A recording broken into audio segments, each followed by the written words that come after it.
আসসালামু আলাইকুম pro football fans.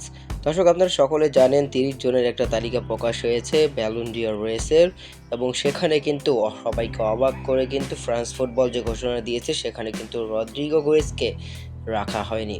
অর্থাৎ 30 জন ফুটবলের মধ্যে কিন্তু ব্রাজিলিয়ান বর্তমান নাম্বার 10 রদ্রিগো গোয়েজকে জায়গা দেয়নি ফ্রান্সের ওই ফুটবল ফেডারেশন।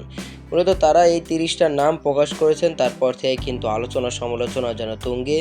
রীতিমতো রদ্রিগো গোয়েজ কিন্তু নিজেই স্টোরি দিয়ে হাহা রিয়াক্ট দিয়েছিলেন একটা ছবিতে, যেখানে অনেকগুলো তার ছবি ছিল, চ্যাম্পিয়ন্স লিগের ছবি ছিল, তারপরে সুপার কোপার ছবি ছিল, আরও বিভিন্ন রকমের ছবি ছিল।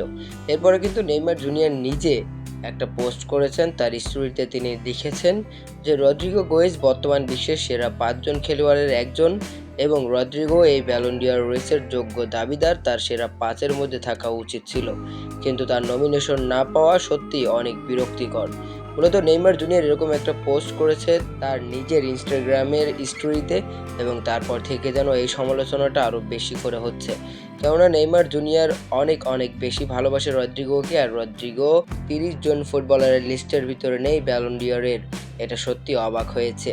মূলত নেইমার জুনিয়রের সাথে সাথে কিন্তু ব্রাজিলিয়ান সমর্থকেরাও অবাক হয়েছে, রিয়াল মাদ্রিদের সমর্থকেরাও কিন্তু অবাক হয়েছে, কেননা রদ্রিগো গোয়েজ কিন্তু আসলেই বর্তমান বিশ্বের দুর্দান্ত একজন ফুটবলার। আসলে Kylian Mbappe, Vinicius Junior, Jude বেলিংহামদের সাথে খেলা দেখে তিনি এতটা টাইম লাইনে আসে না, কিন্তু তার অবদান কিন্তু অনেক অনেক বেশি। তবে যাই হোক, ব্যালন ডি'রের এখানে যে দুর্নীতি হয় এটা আরও একবার স্পষ্ট হয়ে গেল।